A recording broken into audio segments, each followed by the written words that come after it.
Hello, welcome back to Thresh Newsroom. I'm your host, All Things Wrestling, and today we're going to be looking at all the wrestling news from Wednesday. We start with an update on the Enzo Amore alleged rape case. He put out the following statement on his Twitter account. A statement from counsel of Eric Arton.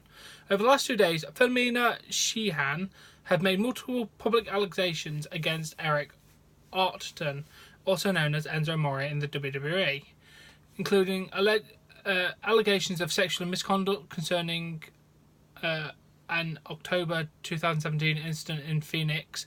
Mr. Arton fully and unequivocally denies those accusations. He is cooperating with the authorities in this matter and looks forward to having it resolved in a timely manner. Neither Mr. Arton nor his counsel will be making any further public comment on this matter. So, as of now, that is their only public statement. But we do have someone coming to the corner of Enzo Amore. A young man named Sam Cook is claiming in a YouTube video that Enzo Amore is innocent of rape accusations. He explains that he and Enzo's accuser, Philomena, were associated together for a year and a half, and she gave him a first-hand account of the events that transpire. In the description of the video states that as Philomena, Miss Gucci Witch, was my best friend for almost 2 years and someone who I heard her first account of what happened. This is my statement. I support and stand with all those accused. In the video, he says the following: what Sheehan allegedly told him to take this with a grain of salt before starting. But what she had told me at this point was she had sex with Enzo and it was amazing, and Tupor was so nice.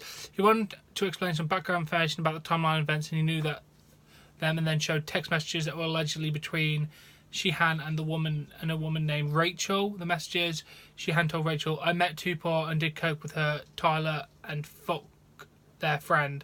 Cook noted that the word fuck was later corrected to fucked, and fucked their friend. And there was no mention of rape. Cook showed another message that was allegedly from that Sheehan stated, believe it or not, bitch, it happened and I'm laying in bed next to a famous wrestler. So he showed these messages from a phone from Rachel, who is somehow involved in this. So yeah, he's got like screenshots. So he has put out a statement after Fightful got an additional statement from him and asked him if he had contacted the Phoenix PD or vice versa. Unfortunately, because the messages did not come from my phone, they came from my friend, there isn't a lot I can do in this situation. The police hopefully were able to obtain those texts that she had when she handed over her phone around about the date she filed with the police department.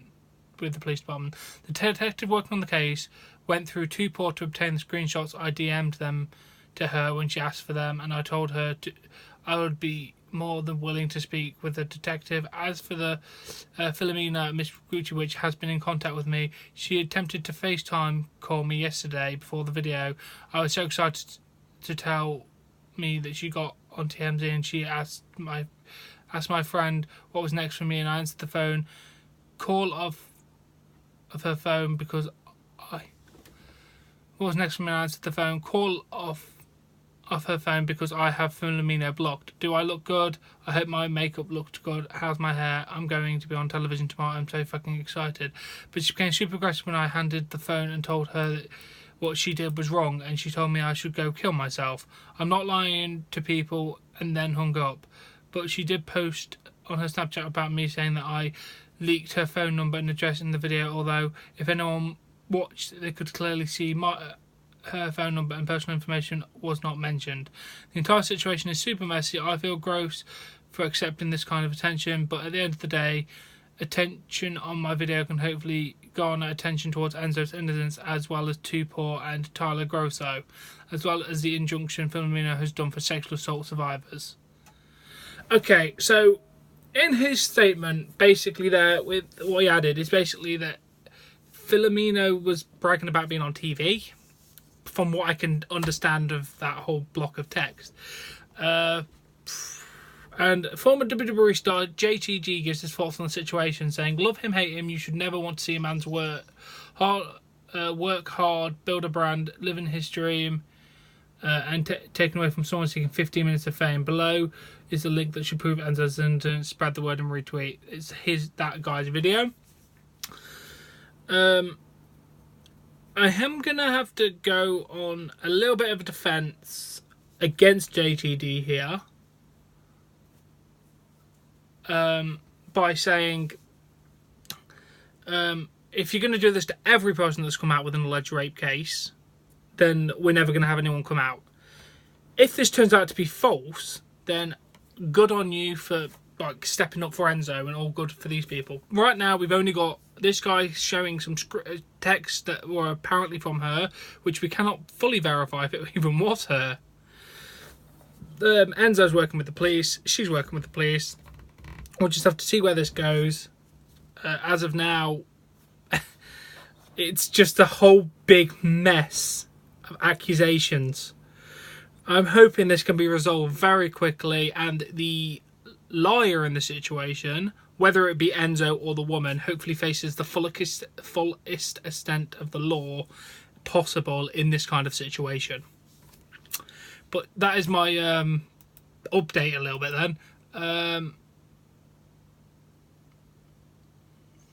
Oh, wait, she responds to Sam Cooke's claim that Enzo is innocent. She said that the text messages she vaguely remembers sending were taken completely out of context, including the link to the video which Cooke's instability. She actually wrote on Twitter about the text that Sam Cooke is using to expose me. The morning of the incident, I woke up not knowing where I was. It was 3-5 hours after I did the drugs, was drugged. I vaguely remember sending those text messages. They were completely out of context. When I fully woke up, I called Sam, bawling my eyes out and telling him the whole story. It's so hard for me to comprehend that someone that I've known and called best friend for 3 years, who stood by me and supported me through my PTSD from the trauma, is now betraying me. I have no hatred towards him, as he's going through a mental breakdown and is off his medication, as well as show in the video posted above. I do hope he gets the help he needs, and I'm truly disheartened. And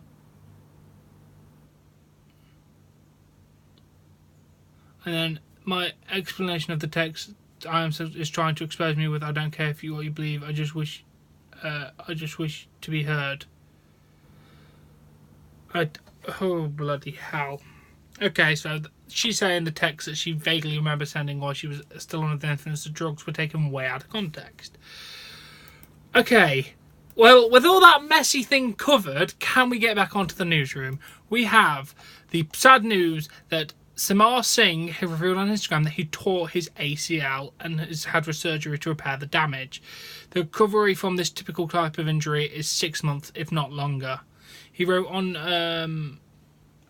Instagram, last week I tore my ACL, and goes without saying that this past week has been very emotional. More than I think about it, the less it makes sense. All I know is that God is the sovereign in my life, and that everything that comes to pass is his blessing. I thank all of you to continue love and support. I can't wait to be back.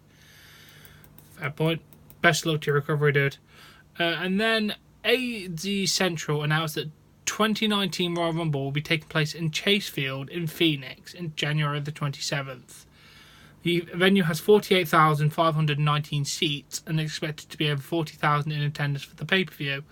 This is the first Royal Rumble event to be held in a major league ballpark, so quite an historic event to be held in a ballpark. So, fair point, they're making history there. And then Tommy Dreamer gives his thoughts on Chris Jericho versus Kenny Omega.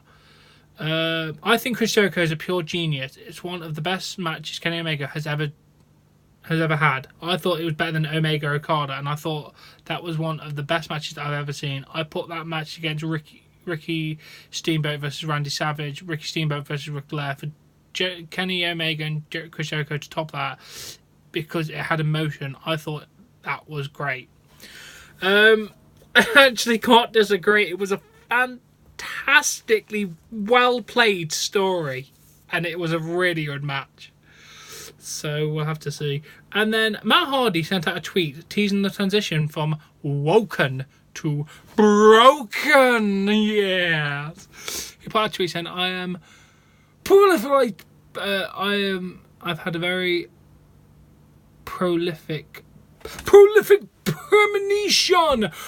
Woken Warriors, following my setback at the Great War 25th anniversary at Raw 25, I have been mandated by the Seven Devotees to return and focus on my broken beginnings. My magic is most potent at the Hardy compound. He's going back to his old roots. I can't wait. I seriously can't.